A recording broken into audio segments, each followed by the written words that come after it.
Okay, thank you. Hello and welcome back from lunch. I hope you all enjoyed your break and ready to dive back into presidential history. As Mark said, I am Lynn Smith, the audiovisual archivist here at the Herbert Hoover Presidential Library in West Branch, Iowa, about 10 miles east of Iowa City on Interstate 80. I'm in my 22nd year working here. And let me click to the next slide. The Hoover Presidential Library sits on the ancestral lands of the Iowa tribe and the Meskwaki, Sac, and Fox tribes of the Mississippi in Iowa. The land was acquired by the United States as part of the Black Hawk Purchase in 1833. And there's a map. Since the early days of our nation, veterans were rewarded for their military service with land or cash, a pension, dating back to the Revolutionary War. Over time, veterans organized advocacy groups such as the VFW and the American Legion. While the US was fighting in World War II in Europe, Congress pondered a pension for the veterans. A stopgap measure granted all veterans, regardless of rank, $60 when they were discharged. In the late summer of 1922, both House and Senate passed a $4 billion bill to reward veterans. It was vetoed by President Harding, citing the high cost and lack of complete funding for it, which would lead to inflation. The House voted to override the veto, but the Senate vote to join the House fell short. In 1924, a scaled down bill featuring a deferred lump sum payment of up to $625 was passed by Congress.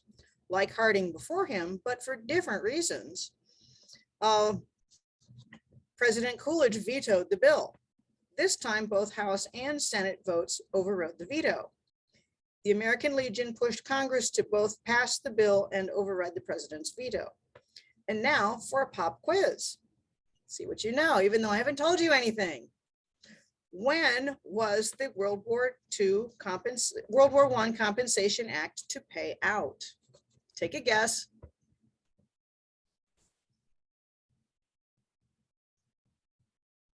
See if you know. All right, we're gonna give you like one more minute. So usually the quiz comes after after the lecture, but this one's before. All right, I'm gonna go ahead and publish the results here. So if you haven't voted, you get 5 seconds. It's anonymous, so there's no one will know if you don't know.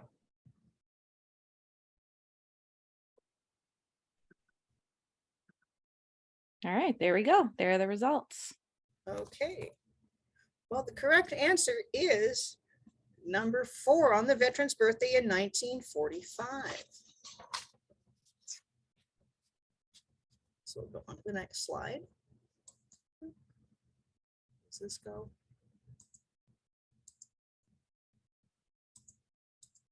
Okay. So during the Hoover administration, even before the stock market crashed, 3 bills were proposed in Congress to pay the bonus early. None got out of committee. In 1930, 9 proposed bills proposing an early payout also failed. By 1931, the American Legion increased its efforts to get Congress to act. On January 21st, 1931, a group of 1,000 veterans went to Washington with a petition calling for immediate payment of the bonus. A few days later, executives of the American Legion offered a proposal to Congress to make an immediate face value payment, 25% of the full value. Such a payment would cost $900 million to the budget. By mid-February of 1931, a $1.6 billion bill that increased loan amounts and lowered loan interest rates passed both chambers by an overwhelming majority. Like before, President Hoover vetoed the bill, and as with Coolidge and Harding before him, like Coolidge, in Congress overrode the veto. Throughout 1931 and 1932, the American Legion, VFW, and many newspapers continued to press the issue of an early payout for the World War I veterans bonus. Proposed bills, however, were stuck in committees. The veterans came to Washington, calling themselves the Bonus Expeditionary Force. They even established a newspaper. Payment of the bonus became an issue in the 1932 presidential campaign. Surprisingly, early payout of the bonus was pretty much the only issue that both President Herbert Hoover and his Democratic challenger, Franklin Roosevelt, agreed on. Early payout was too much of a federal expenditure that would benefit a small minority of the nation's populace, especially at a time of the economic hardship across the board. Using the top figure of $625 payout and 4.7 million World War I veterans, adjusted for time, the individual payout today would be $9,735, which would make a total expenditure of $45.75 billion in today's money if we had such a bonus type thing today. In the summer of 1932, veterans converged on Washington, D.C., seeking immediate payment of the bonus. They congregated all over the city. This modern map shows only a few of the encampment locations. There's one along the couple of them along the National Mall and Camp Marks. Oh, I think I went too far. Back up. They established camps, most notably Camp Marks on the Anacostia River, across from the Navy Yard in Nationals Park, home of the Washington Nationals baseball team. The camp was named for a local police captain. Camp Marks had about 15,000 settlers, including 1,100 women and children. Some vets illegally lived in abandoned buildings set to be torn down.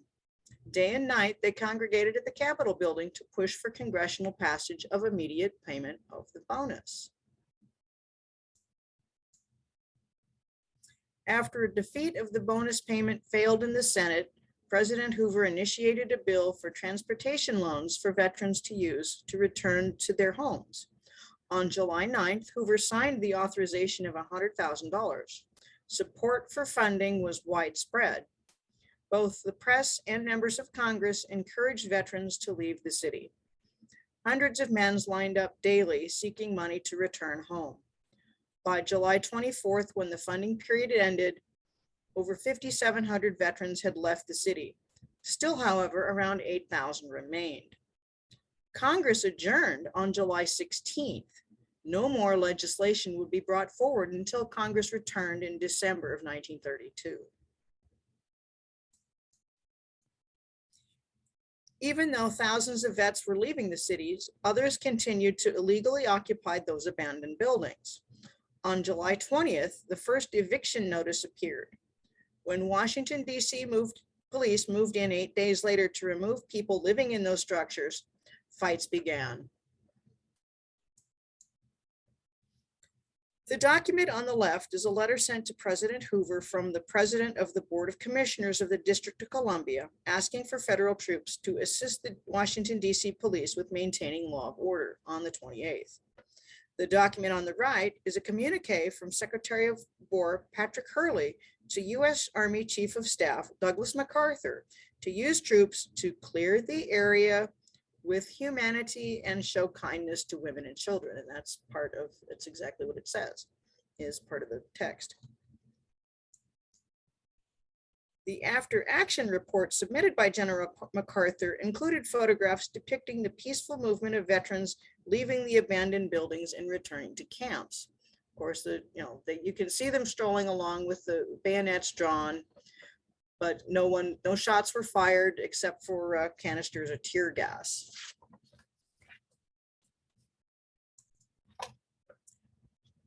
MacArthur, along with his military secretary assistant, Dwight Eisenhower, went down to the area of the riots to oversee troop movements.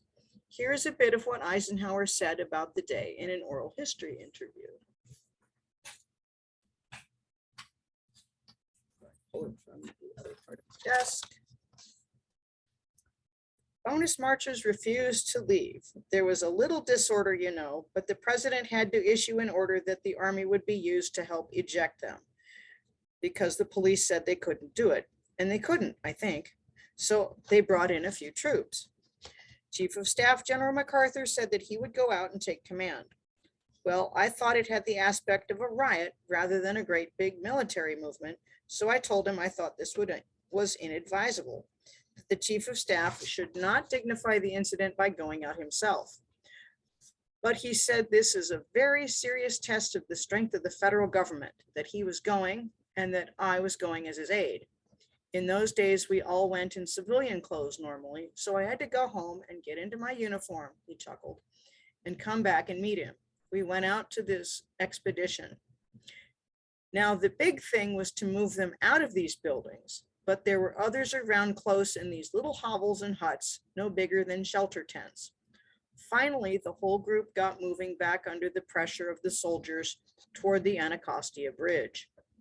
The orders were sent down by Colonel Wright, who was secretary to the general staff, and final by General Moseley, who was one of my superiors, from Mr. Hurley, the Secretary of War, and Mr. Hoover, the President, saying, quote, "Don't allow any of our troops to go across the Anacostia Bridge." I went up to General MacArthur and said, "There's a man here who has some orders about this." He, MacArthur, said, "I don't want to hear them and I don't want to see them. Get him away." He wouldn't listen to these instructions, and so far as I knew, he never heard them, so the president's message just didn't get to him. In any event, he went with some of his troops across the bridge, and while no troops went more than 200 or 300 yards over the bridge, then the whole encampment started to blaze. Unquestionably, the burning was starting by the occupants himself, but it was a very pitiful scene, these ragged, discouraged people burning their own little things. Finally, we started back. I told Chief of Staff that I thought the Army should say nothing. We were innocent, we were not policymakers, but the Chief of Staff did have a short press conference, which I did not attend. My own feeling was that the Army should just be the instrument, even if the unwilling instrument or whatever. It was not theirs to reason why. And that's the end of, he goes on a little bit more, but for purposes of today, we'll stop there.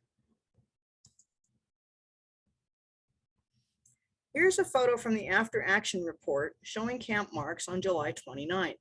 Clearly you can see it's a smoldering mess. The interesting thing about the photo is what lies beneath the typed caption seen in the lower right corner. The typescript indicates that the camp was burned by bonus marchers. Over time, the glue holding the typed paper to revealed text etched into the original print, showing a completely different story.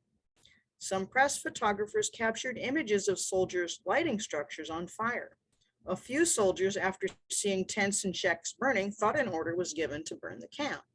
And the caption reads that it was burned by soldiers, not by bonus seekers.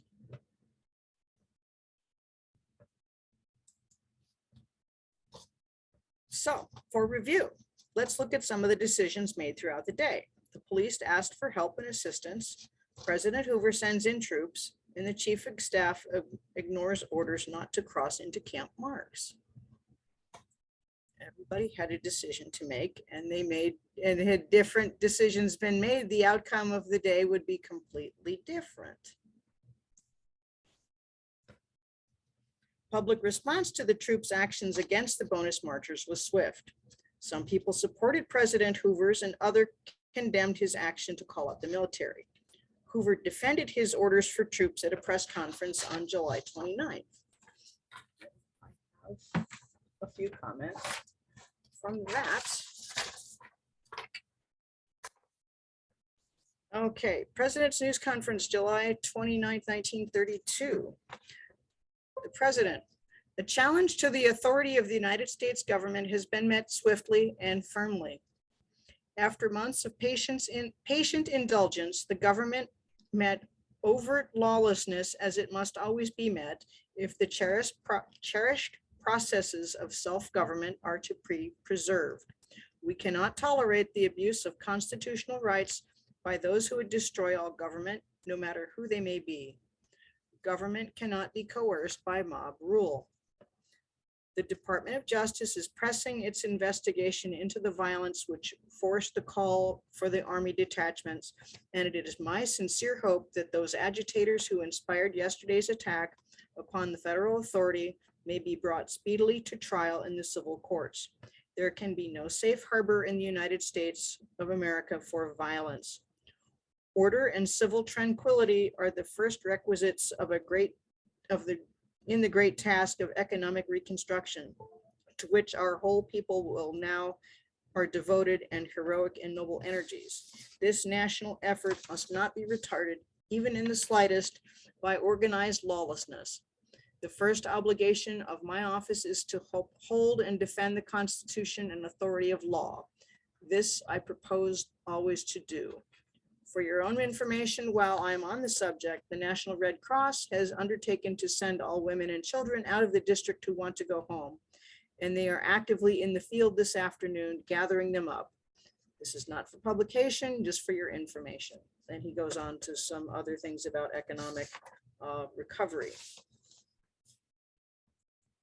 So people were supporting it, that they were, a lawless mob, that the Army was, doing what they were supposed to do, taking the order from the president.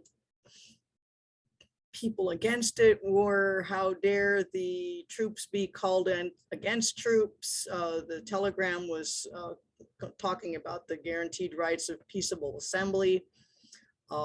Throughout, there was charges and counter accusations that the communists had infiltrated the Bonus March group. So it was as much a trying to quell a communist uprising, which I think is what MacArthur was looking at some of his statements and things in that late night press conference, because they crossed over the bridge around 9:30 in the evening.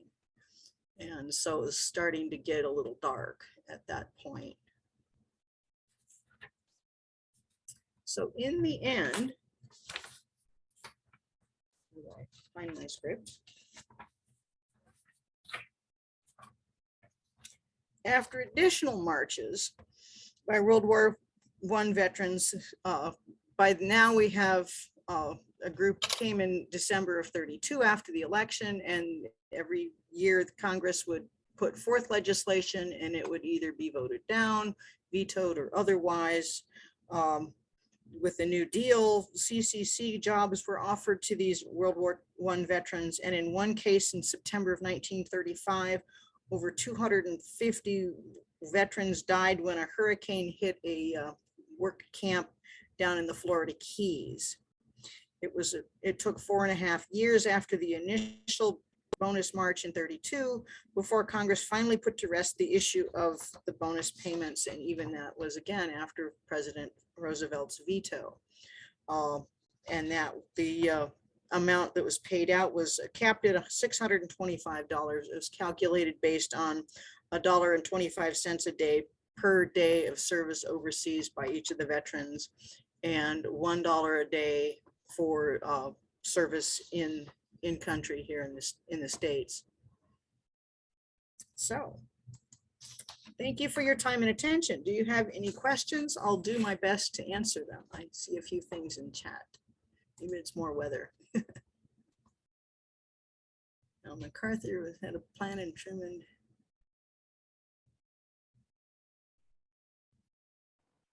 Yeah. Yeah, FDR. I think that the issue with that, with the expenditure of the bonus was, I forget now, I did some research a while back. It was like 25 or 30% of the federal budget to pay out for the bonus if they had paid it out early. And at the point of the Depression, there was a big push within the Hoover administration. I'm not quite sure so much under Roosevelt, to try to keep the federal budget balanced. So if you're, slicing off, a quarter or so of your 20-30% of your budget for one group of people, when all of your group of people are hurting with, problems with the economy, is that really a good thing? I think MacArthur did. I have not really done any research on his point of view. There's a number of books out there. Most recently is this, the book, The Bonus Army by Paul Dickinson and Tom Allen. The two of Allen anyway came out to do some research here at the library. And this came out in 2008, 2004, my bad. But it's good. He's got some great footnotes. There was a couple of earlier books. This one, The President's Protest and the President Hoover Conspiracy and the Bonus Riot by Don Liscio from 1971. And a book by Roger Daniels from Liscio was in 74. This Daniels book was in 1971. And they do a lot of looking at, you know, what's the deal with the communists? Is there communist? Is this just all a bunch of flop? That there was, you know, there probably was some sort of underground, not all veterans were participating, but to what degree, it's kind of hard to say. Did MacArthur deliberately ignore? I'm going to guess he did, because this is, again, my best guess based on the research I've done, that MacArthur knew what he was doing. He bought into the idea of it's a communist uprising, so I'm going to go in with my military dress uniform and put these commies down and make them go away, and, you know, flex the US muscle. There was not any reprimanding that I know of that Hoover did. He was pretty quiet about the whole thing. He did send a letter to the police chief that they were overwhelmed. Let's see, I wish to call your attention to the District Commissioners to the fact that martial law has not been declared. Sure. Responsibility for law and order still rests upon your commission, and the police civil government of Washington must function interrupted.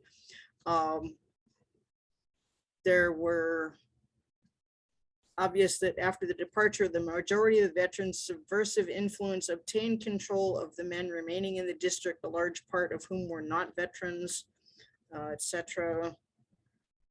We've requested the law enforcement agencies of the federal government cooperate with the district authorities, and so on.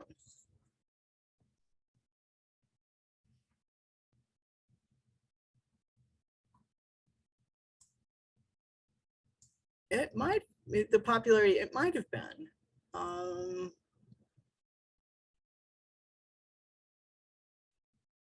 As for spending all it during 32 campaign.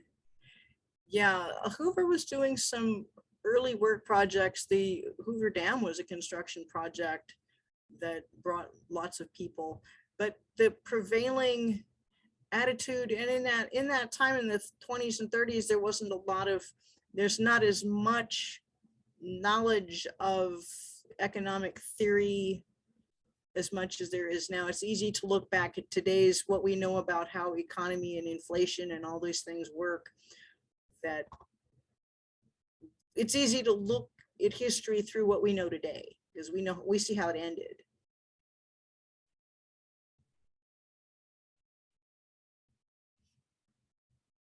And I'm not sure if MacArthur was all that, if he was as big a popular, he was certainly more popular as he went along. I don't know what his popularity was in, you know, in 1930, 32, in that era. Did Truman receive payment? He should have, because he was a veteran. He would have been entitled to that $1.25 a day up to $625.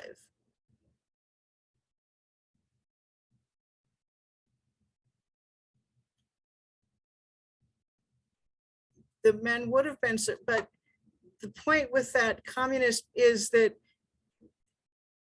within the veterans, there were not veterans that were infiltrating into that group, that not everybody in Washington's, on the Capitol, were 100% all veterans. There could have been I think MacArthur was looking at it as there's other evil people afoot that had nothing to do with veterans. They weren't veterans. They just joined the mob to do their own evil things or underhanded things.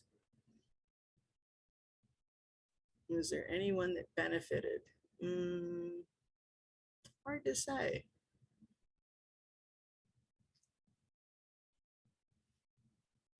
The veterans did get their bonus a lot earlier. 1936 is 9 years earlier. It took them a long time to get that. It benefited FDR because that was one issue that helped him win the White House in 32.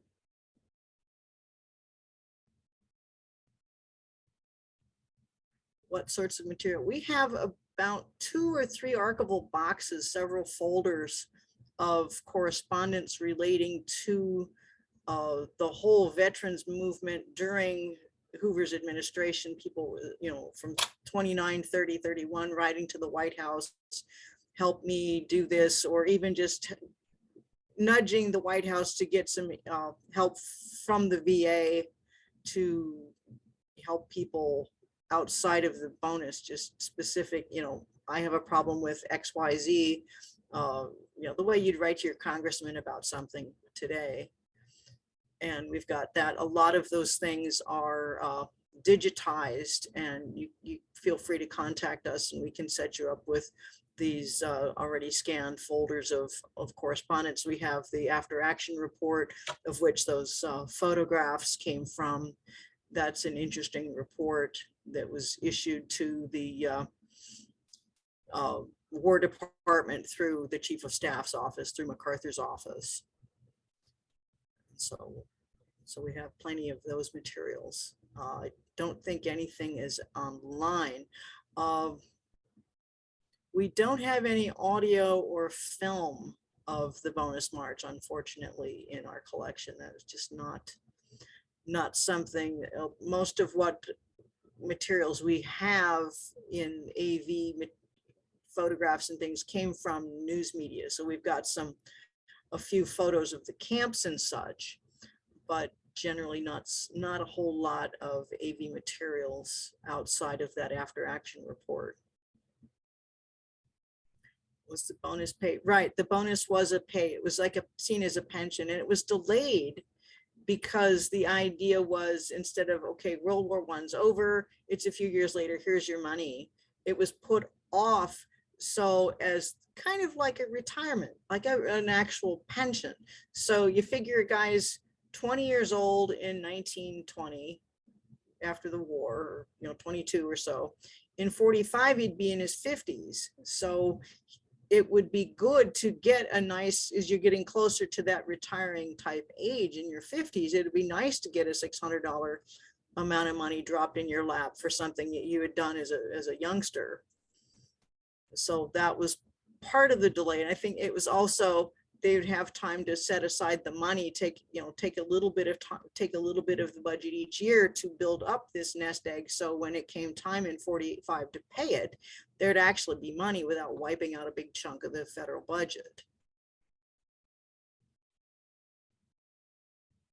That's why they choose 45. It's just something in the future, not quite arbitrary date, but I think looking at age, I think it was designed initially as a kind of a retirement boost as you're getting older, to have that extra little bit of income.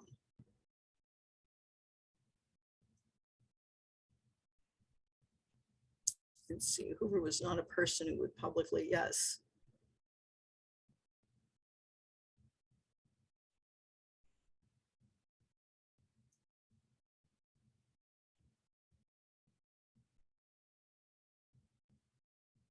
Yeah, we do have some of those studies of FBI. We've got some FBI reports. So they were looking into who was in this mob, or this group of people, the Bonus Expeditionary Force.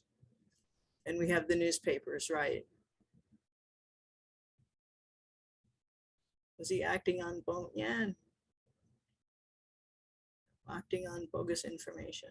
I'm catching up with the comments. I'm a little behind.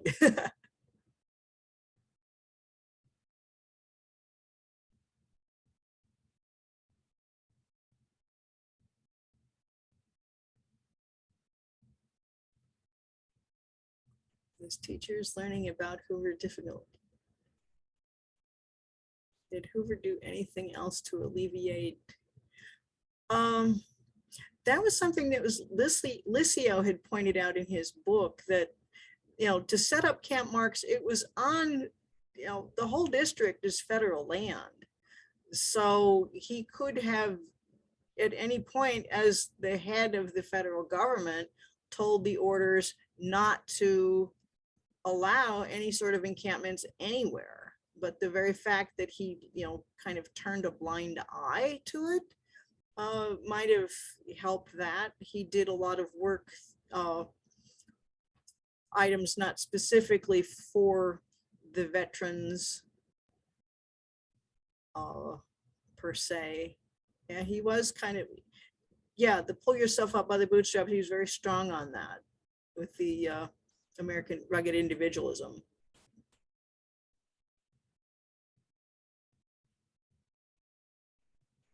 And we have a big collection of the BEF newspapers. I'm not sure if we have every single issue that they had, but we've got quite a number of those, and that's a good source for what are they thinking, what are they saying, what are they telling themselves.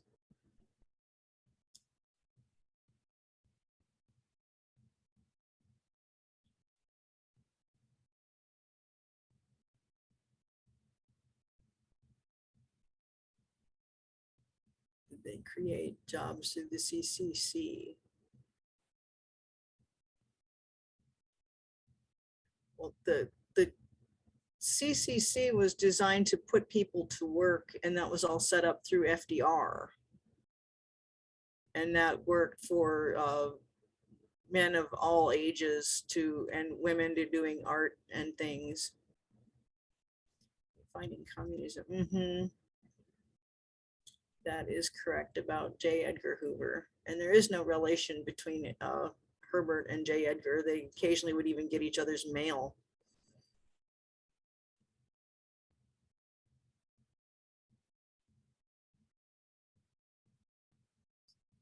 So I think I've hit most of these questions. Any other questions, comments? I think you did catch up, Lynn. That was tricky. There was a lot there. Yeah. Another comment. That was from I Craig. will, Craig, I really appreciate you helping out there yes, too. I will tip my hat off to my supervisor. Craig is doing above and beyond that. Craig is also an employee at the Hoover Library, the supervisory archivist, if I'm correct.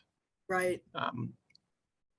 So I appreciate both of you, both live video and then also in the comments. If people are wondering about Craig, that's who that is. Who's this guy that knows all the answers? That's really great to see. I know my little AV window in the world, but there's plenty that's more. There's plenty more in our building than just pictures. Craig, we really appreciate you putting that in there. And Lynn, thank you for the presentation. Please, teachers, ask questions now. You've got two archivists from the Hoover Library on the call here. So and we got almost 25 minutes left. Yeah, so take advantage of. Ask anything. It doesn't have to be bonus March.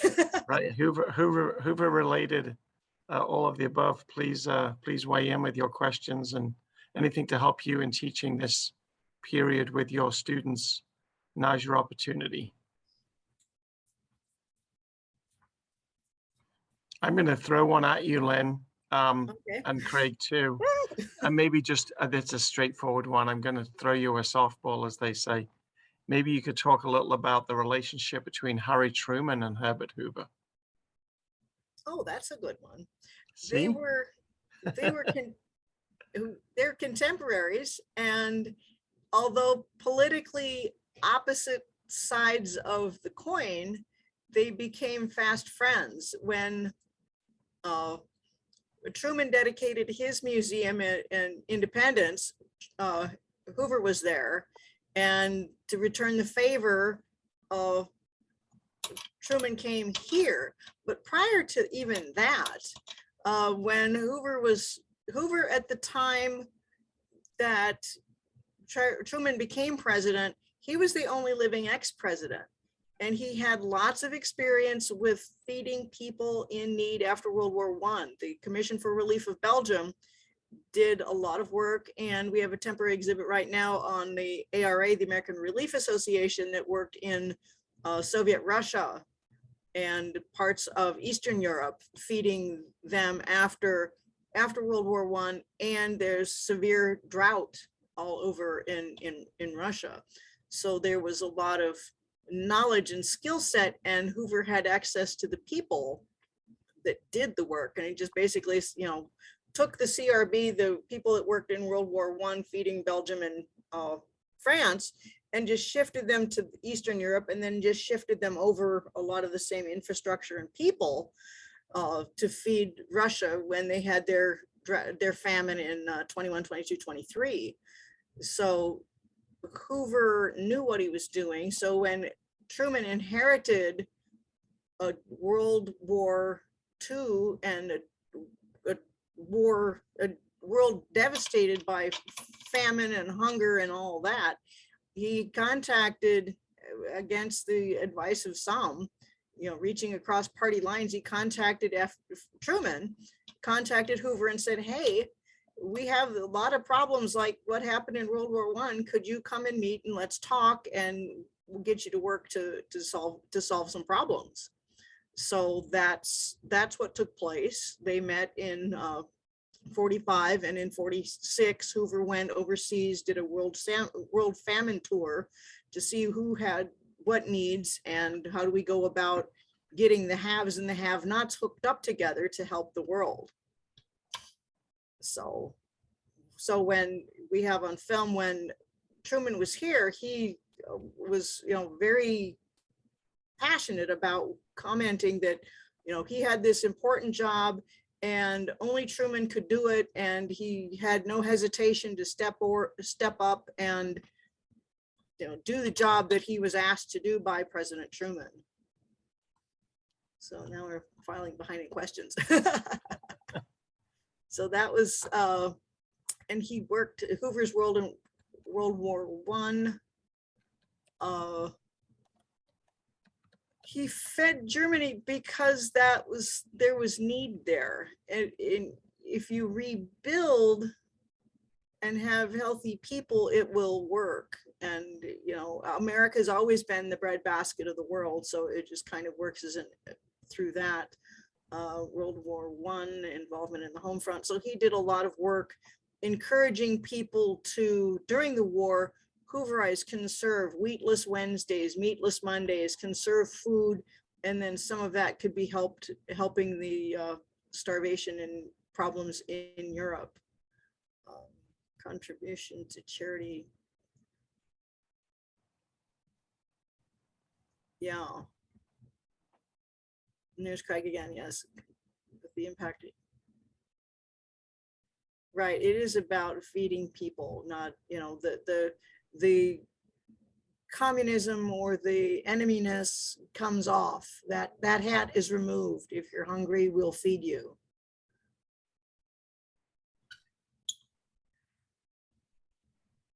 Let's see, I have an idea about the compassionate organizing. He couldn't organize relief because, think of it this way. We in the United States in World War I came in late. We were not a combatant. There was no war on our country, on our soil. And so we were the haves. It's easy when you're the have to the have not. The charity begins at home is fine. We can help Russia, we can help Belgium because we've got it and they don't. By the time and that's the model that works. He was very locked in on volunteerism and helping neighbor. When you get to the Great Depression, that falls apart, because if you don't have a job and I don't have a job and I only have one shirt to give, I give you the shirt off my back, but this is the last one I've got and I'm not giving it to you. And you might have, it just kind of rolls down the road that charity begins and ends at home, but if you've got nothing to help your neighbor with, it's hard to help your neighbor. So his concept was good when you have haves and nots, but when everybody becomes a have not or a have very little, it's really hard to work with that volunteerism to make things improve during the Depression. Lou Hoover, his wife, worked a lot with the Girl Scouts and went on the radio and encouraged girls to help their neighbors as best as they could for girls. So, and she was as a real spokesperson for the Girl Scouts. Different and somehow be corrupted, as I will. Well, so why was the Senate against his Supreme Court? I'll let Craig do that because I'm not up on the judges. And a lot of with what I do know a little bit about the Supreme Court, he was also looking at where they're from, you know, not conservative liberal, you know, he's from the West, he's from the South, he's a North, you know, he's a New Englander. And so he was looking a little bit at geography as much as, you know, ideology or balance in that, you know, liberal conservative kind of thing that we have going on today. Korea or Vietnam, I don't know about that.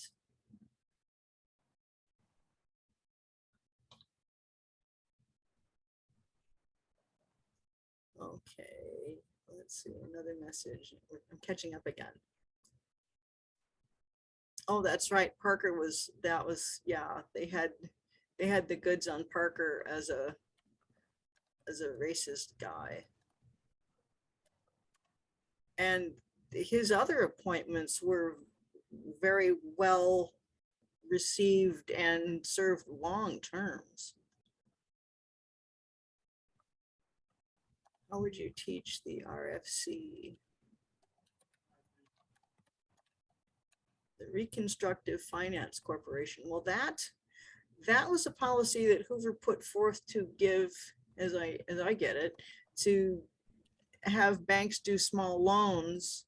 And it was a program that actually went through the FDR administration, was finally dismantled and taken off the books during Eisenhower in about 1952, I think, or maybe it was Truman. I think it was Eisenhower when the RFC finally went away.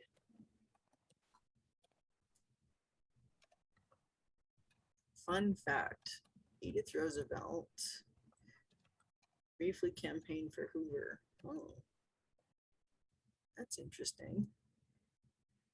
And in 1920, Hoover appeared on primary ballots in Michigan and probably some other states as both a Republican and a Democrat. It wasn't his, he didn't commit to either party, but he was just put forth on the ballot.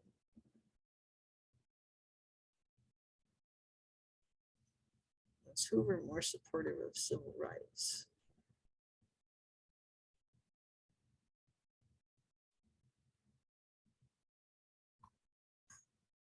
Yeah.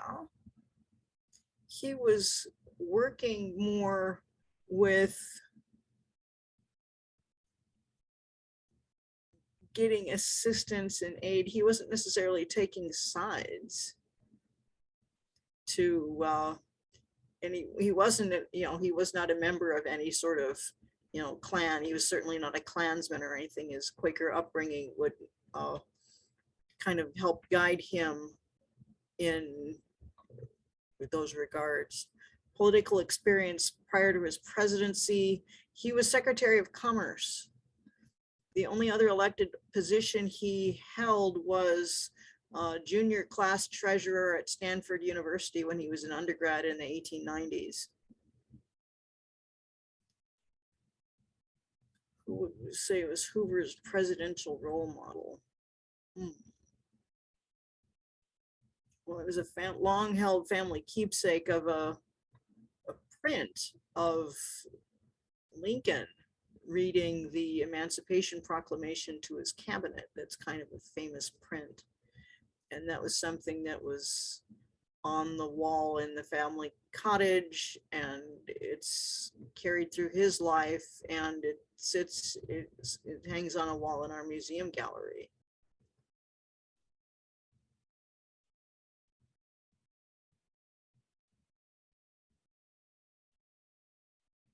Yeah, we could do a whole, yeah, Craig would know a lot about the flood. And there was an interesting documentary about the flood. I think it was called The Great Flood, PBS American Experience, about 15 or so years ago, based on the book by John Barry, who also wrote one on the flu, the flu outbreak, the Spanish flu.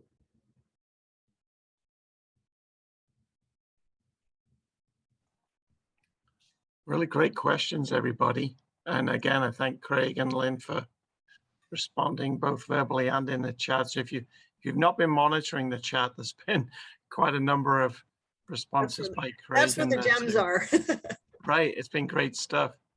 We can give it maybe another minute. I'm inclined to give the teachers a bit of a 10-minute stretch break before the next session, but I want to make sure we don't cut anybody off and give you the opportunity to quiz our two Hoover experts, Lynn and Craig, here. If you I would will like. type in the email of our general box.